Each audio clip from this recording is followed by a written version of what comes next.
Hello guys, thank you again for tuning into my channel. My name is Anthony. I do take this opportunity to welcome all of you today, and I do hope that your day has been well. On my end, things are good. I thank God that He's still preserving us, and I hope and pray that our today's episode will be impactful to you, and it will achieve the intended objectives that I hope or I set out to. So in our episode today, I'd like to focus on land in Kenya. Okay, I'd like to focus on land in view of probably what God wants to do within our country.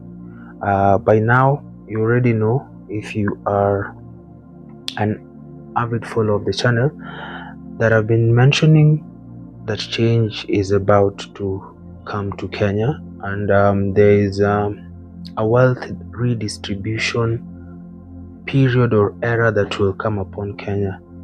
So today I want to kind of demystify so that you can understand the genesis of the prophetic insights that I have been giving forth, because even in the Bible, God says, "My people perish for lack of knowledge." So if you don't have knowledge and understanding, then you might not be well positioned to kind of benefit from what God is doing, or you might not clearly get to understand what God is doing in this country.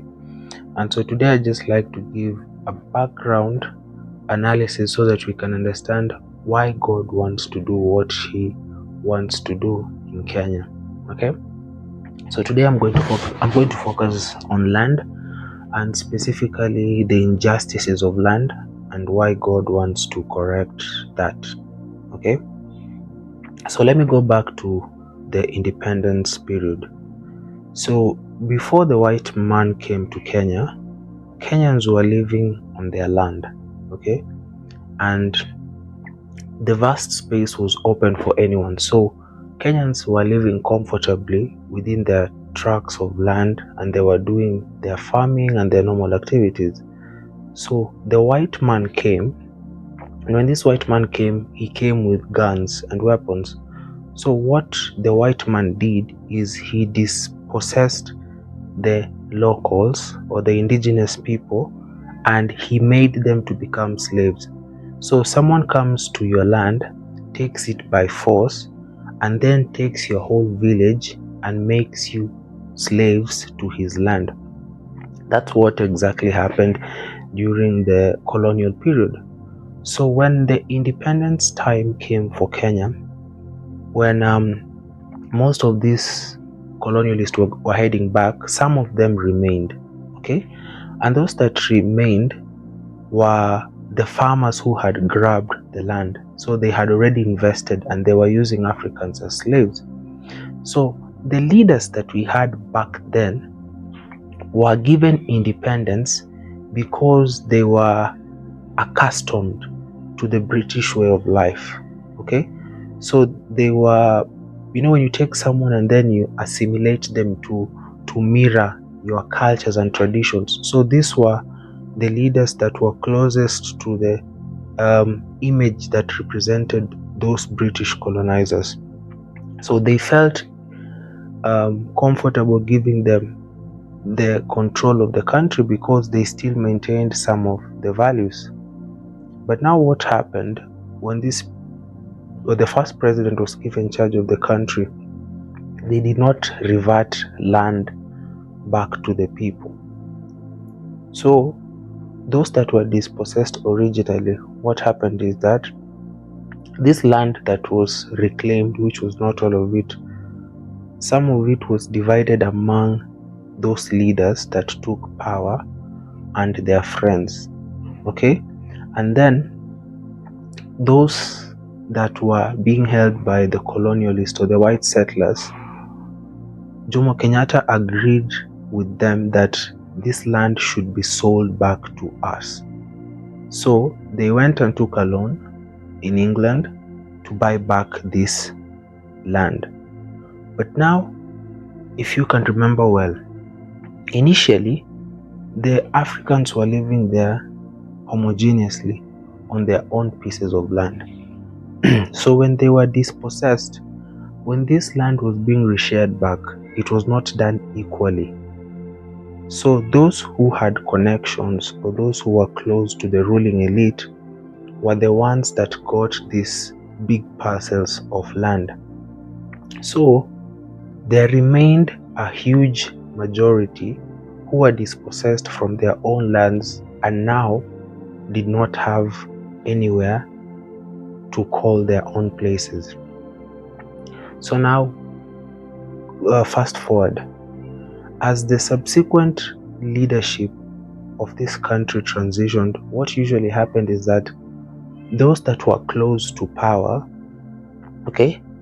were handing down these tracts of land to their friends and their cronies. So it's like an elite club of leaders. And then these people now, because of favorism and because they are sharing wealth, they are taking land that was illegally grabbed from the indigenous locals, and then they're dividing among themselves. And because you know that land has value and land appreciates, so when you have this land, you're able to leverage it for finances. You're able to get a loan because you have a piece of land, and therefore they become close to power because they have the money to manipulate the masses to place them in power.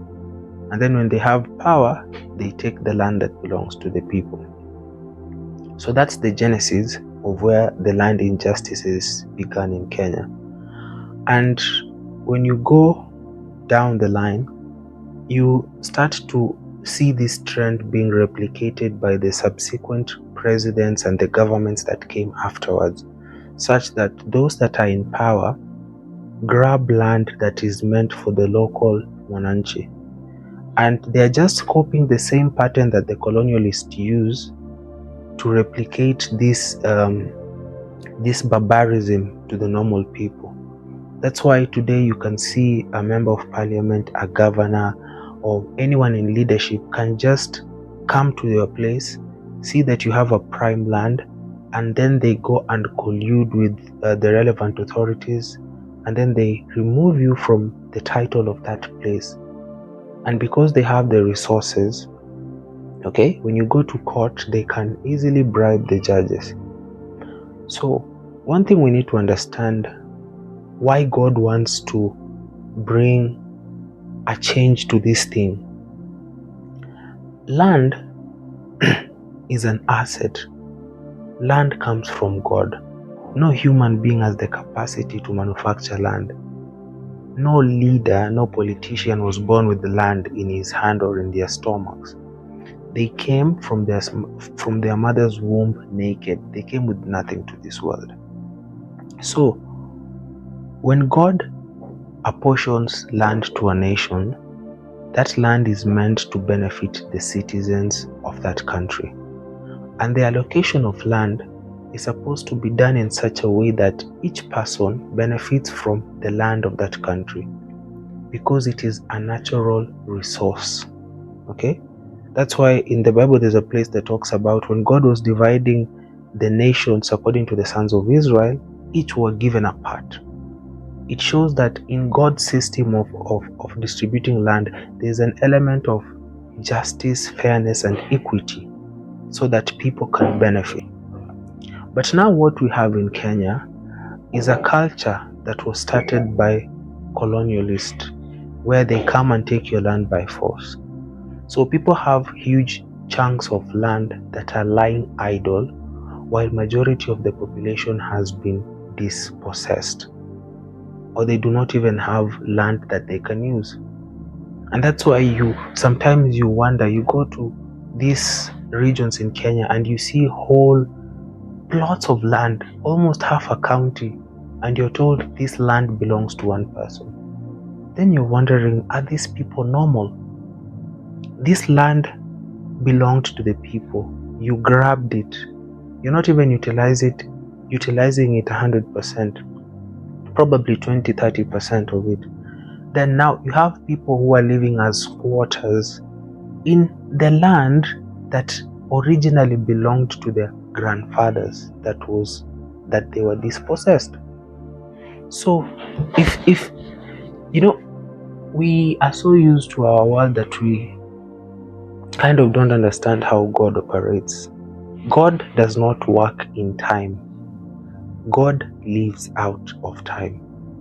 So an injustice committed in the 1920s that is perpetuated by the subsequent, people that come after them, to God sees it as one occurrence. God sees it as your grandfather was dispossessed of his land, because to God, yesterday, today, and tomorrow are the same. He does not dwell in time. So when he's looking at land injustices, he sees the first person who stole that land. So any other subsequent generations that come and perpetuate that behavior, there is still an injustice here that has to be corrected. And as I keep on mentioning, our God is a God of justice. To you human beings, you might think that because time has passed, God will forget. Time is a construct of our existence because we are the ones who are affected by time. God is spirit. A spirit does not age. A spirit does not live in time.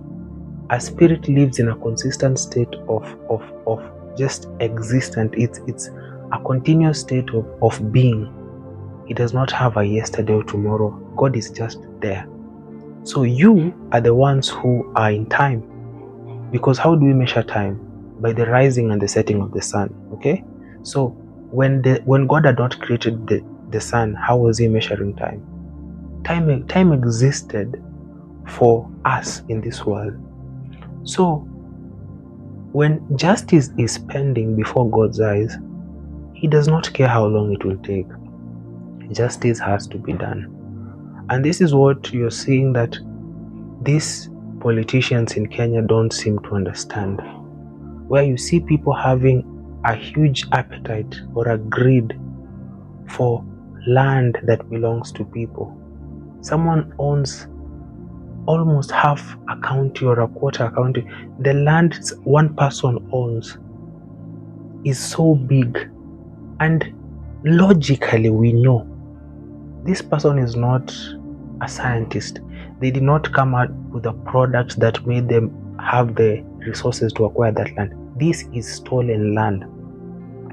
So we as a country, we are suffering because majority of the population are squatters. They do not even have an asset that they can own, a land anywhere. And we have people who have stolen land. And we know they have stolen because any logical person in any part of this world can see this huge tract of land and ask this person, how did you acquire this land? And we know there is nothing they did. They just stole it because their families have been in power. So you see, for human beings, when you get mistreated for a very long time, you become quiet. Okay? Because you've been oppressed. You're used to oppression. So someone comes and steals your land, and then you're used to seeing these people under show of opulence. But it reaches a time where God wants justice for his people. Because God cannot give land to a nation, then 2 or 3 individuals or their families come and take up land that belongs to 1 million people. You can find that 10 families in Kenya own land equivalent to the land that can be used by 1 million people and living comfortably. So before men, you can be scared because you've been used to living under oppression. But before God's eyes, that's injustice. And you see, God will not tolerate it. Have you ever asked yourself why these politicians usually steal a lot of money and resources and then they die a very miserable death? They end up stealing resources And then they have, sorry for lack of a better word, they have very foolish children without a vision, so that all the land they have stolen and all the property they have stolen is just wasted the moment they die. Why? Let me just read one verse so that you can understand one thing. Proverbs chapter 13, verse 10, and it says, "By pride comes nothing but strife, but with the well-advised is wisdom." Then verse 11, "Wealth gained by dishonesty will be diminished, but he who gathers by labor will increase." So, when you see people doing things, even if they do it for a long time and it's wrong, it's wrong. When families that have ruled this nation have stolen land, when people who are in power are so used to stealing land that belongs to the nation, and they think because no one has acted before that it's right, it is not right before God. And therefore, God delivers justice. No matter how long it will take, God eventually delivers justice for his people. So a time is coming where you're going to see these things being revisited. How can one person acquire such pieces of land? First of all, what is the legality? Okay, then second of all, where did you get the money to acquire this? Because we have not seen you innovate something. How did you build this wealth? Because we cannot have people who use power to acquire wealth that belongs to the general public. So you take land that is supposed to benefit a whole community, then you use it for your personal gain. No, God will not allow that. So when you see me talking about various forms of injustices being corrected by God, basically, this land was acquired by greedy leaders who sought to enrich their personal pockets, okay, at the expense of the nation. So what God is going to do is he's going to bring leaders who have a very different mindset. Leaders who care very little about these greedy politicians and who have the well-being of the nation at heart. So the same way a greedy leader stole the land, is the same way a just leader will come to revert the land back to the people. So these things are just about principles. So God will bring someone with principles that align to his value of justice. And Kenyans will receive justice. We will not have a country where a few individuals own land that is meant to be for the majority of the population. So the time is coming where all this will be rectified. And I keep on saying, I will repeat it until it sinks. Kenya is going to change. There's a reversal that is coming forth, and this will happen. We are so used to injustices in this land until we have normalized it, thinking that God allows for injustices to happen. When God is fed up with a certain type of character, he brings a totally different set of individuals to correct those errors and mistakes. Okay? So the land injustices that we have seen in Kenya, those who have been, their land has been taken away from them, God has heard your cry. And this country will be brought to a place where all of us will feel like equal citizens of the country. That if you grow and become wealthy, it is by merit, not because of greed and misuse of power to suppress those who have no chance to defend themselves. And then you come and in extreme wealth at the expense of others. Sometimes I don't understand this country. You steal land that belongs to people, and then you're living like a king, surrounded by poor people around you, and you think God will let that slide. No. So, Kenya does not belong to politicians. It belongs to God.